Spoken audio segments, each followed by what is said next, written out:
Joaquín era uno de estos tipos extraños. Extraño porque era un poco antisocial, un hombre bueno, pensador, filosófico, de esos que se sentaba a hablar y cuestionaba todo, de costumbres muy fijas que se repiten diariamente, pero un poco antisocial.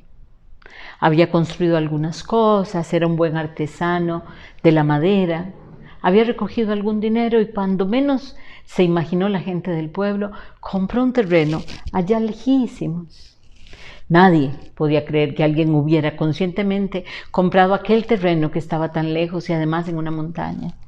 Joaquín había decidido construir su casa ahí y como él tenía acceso a tanta madera y además en aquel bosque donde había comprado había grandes pedazos de madera maravillosos para construir una linda cabaña, ahí había decidido construir él su casa.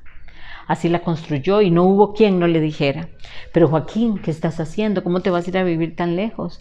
Eso no tiene sentido, te pueden hacer daño, alguien se puede enterar que estás ahí. Y Joaquín, con una mirada inocente y sabia, solamente levantaba los hombros y decía: ¿a mí? ¿Quién va a querer algo de lo que yo tengo? Nada de lo que yo tengo alguien puede necesitar. Y por supuesto, como era su costumbre, siguió firme en su decisión y así construyó su casa.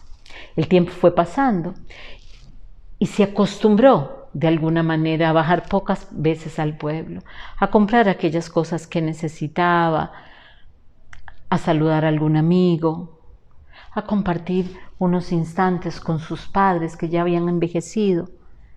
Pero cada vez era más distanciada la visita al pueblo. En una de estas veces que bajó conoció a Teresa. Teresa era una mujer amable, complaciente, agradable, conversadora. Y entonces se casaron y se fueron a vivir allá en la montaña. Ahí en la montaña, ya con Teresa en casa, ya en realidad Joaquín no necesitó bajar más. Ya no había ninguna necesidad de bajar. Tenía todo lo que quería en casa. Sonreía mucho, se reían mucho, conversaban mucho, se amaban mucho, hablaban mucho, todo era en exceso para Joaquín. Tenía exactamente la vida que había querido y así siguió viviendo. Este nuevo matrimonio, según decían en el pueblo, había hecho de Joaquín un hombre un poco más mágico, un poco más lleno de fantasía. Decían en el pueblo que Joaquín hablaba y seducía la madera para que le diera los mejores jaspes. Y ahora en casa, con Teresa a la par, había comenzado a hacer unas sillas bellísimas de colores, unos roperos pintados a mano, unas mesas hermosas, unas camas lindísimas que fueron tomando fama y esta fama fue yéndose más allá del pueblo. Llegaron los hijos, y siendo los hijos pequeños, tampoco tenía que salir. Todos aquellos que querían que él les hiciera algún mueble, de alguna manera, Joaquín hacía un contrato y los convencía que vinieran a dejarle su dinero, a decirle qué querían. Y él, con gusto, muy lleno de amor, de ese amor silencioso que solo Joaquín podía tener, les hacía lo que quisieran, pero vinieran a recogerlo a su casa. Él no estaba dispuesto a bajar al pueblo. La fama de Joaquín comenzó a expandirse cada día más y la gente venía de todas partes. Por lo tanto, Joaquín tenía cualquier cosa, menos problema de plata. Sus hijos fueron creciendo, aprendieron a crecer en este lugar, con este bosque divino atrás, a meterse en la montaña, a oír a los pájaros cada mañana, a tener lo que necesitaban al alcance de la mano, a sonreír mucho, a hablar mucho, a conversar mucho. Joaquín tenía como costumbre oír música porque le gustaba la música. Y así el tiempo fue pasando, los hijos crecieron y se fueron del pueblo. Vinieron, hablaron con su padre, le dijeron que ellos sí querían ir a estudiar a otro lugar y como todos los chicos cuando crecen en ciertas comodidades decidieron irse a otro país y Joaquín, que era un hombre acomodado, podía pagarles ese estudio, así que ellos se fueron y se fueron ambos, los dos, el hombre y la mujer, Y el hombre y la mujer en el extranjero encontraron otros seres con quienes se acompañaron y formaron su vida allá afuera. De nada sirvieron las quejas de los hijos, tampoco los comentarios, las conversaciones para decirle a Joaquín que por favor se acercara al pueblo. Estando Teresa, Joaquín seguía sin necesitar nada. Pero lo más asombroso es que cuando Teresa termina de transicionar, cuando ya Joaquín vuelve a quedarse solo, se vuelve un poco más íntimo, un poco más reservado, un poco más selecto. Para el pueblo, en cambio, era un poco más avaro, un poco más gruñón. A Joaquín esto no le importaba, no le sumaba ni le restaba. Sin embargo, un día llegó uno de esos extranjeros, de esos que llegan pocas veces a los pueblos, y preguntó directamente por Joaquín. Todos le señalaron en la montaña, en la parte más alta de la montaña, dónde estaba la cabaña de Joaquín. El hombre cogió su carro, subió, le preguntó a Joaquín si podía hacerle lo que necesitaba, que eran todos los muebles de la casa, porque él se iba a venir al pueblo. Y como Joaquín ahora escogía lo que quería hacer y lo que no quería hacer, se dio el lujo de cobrarle un montón de dinero y un montón de dinero le fue pagado. Esto, cuando llegó a los oídos de la gente del pueblo, imaginarán ustedes cómo comenzó a generar envidia.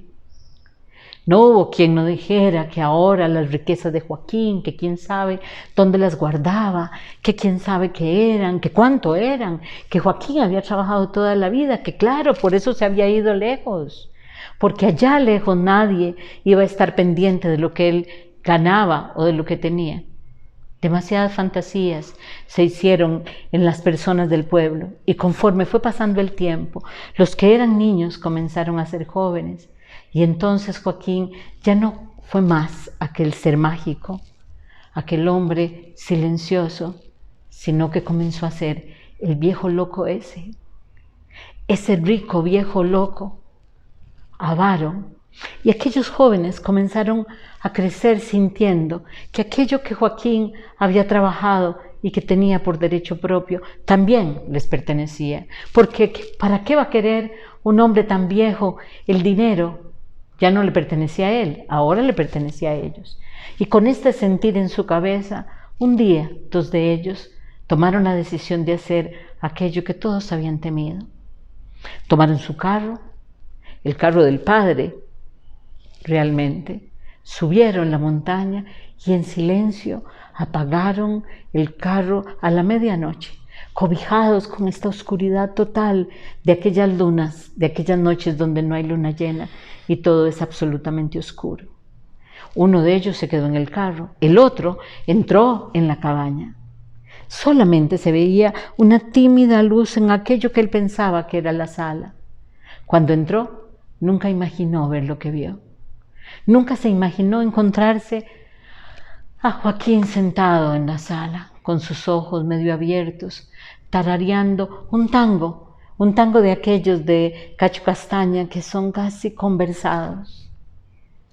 Él se dio cuenta, por supuesto, que el chico llegó y le dijo, sin saludar, directamente, viéndolo a los ojos, ¿sabes? Todos tenemos miedo.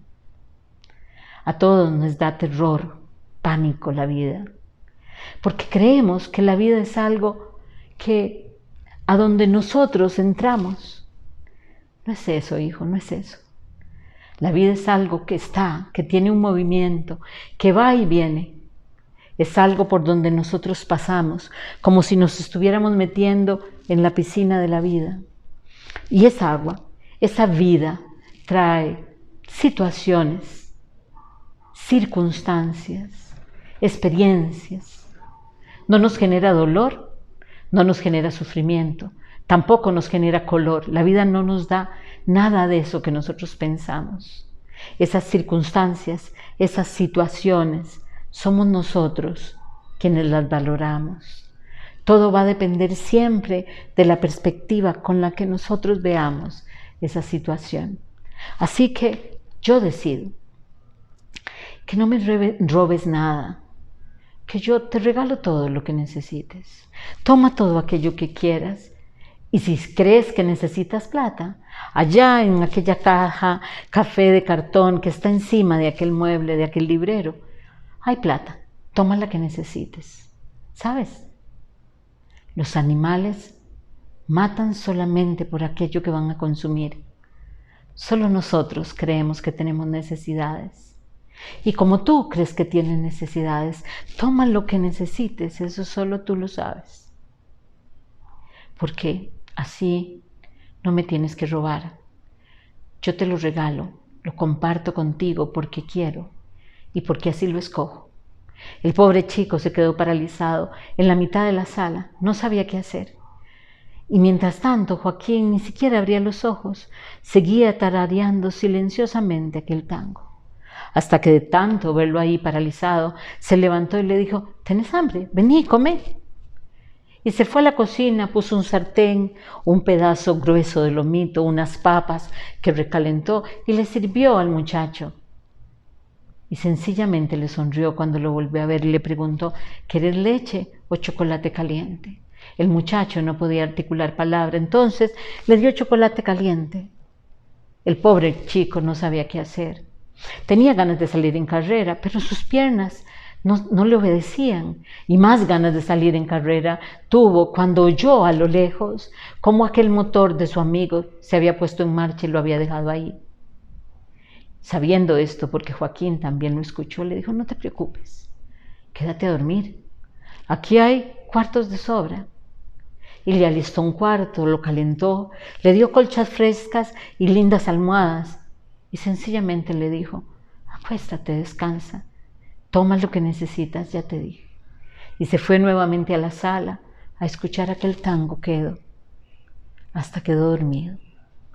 Al día siguiente, cuando los primeros rayos del sol comenzaron a tocar la ventana y a atravesarla, el chico se levantó, se puso su ropa y se fue, sin dinero y sin nada de Joaquín. Llegó al pueblo y, por supuesto, a partir de ese momento, nunca nadie más pretendió, insinuó o comentó que alguien podía robar a Joaquín, porque al chico se encargó de decir la hipnosis que le había hecho Joaquín. Y así se volvió el mago de la hipnosis, hipnotizaba a los ladrones y los terminaba volviendo sus amigos, y hipnotizaba a sus clientes para que le pagaran lo que él quisiera. Así, sin querer, Joaquín siguió su vida y también sin querer se convirtió en una leyenda, en un mito, por la interpretación que otros hicieron de lo que él vivía. Eso es lo que nosotros podemos hacer. Cada uno de nosotros tiene una interpretación de las circunstancias y la vivencia del otro y también de la nuestra. Pero acordémonos de lo que decía Joaquín: la vida es como una piscina donde entramos y en la que nos topamos con un montón de circunstancias que somos nosotros los que le damos el valor que tienen. Muchas gracias.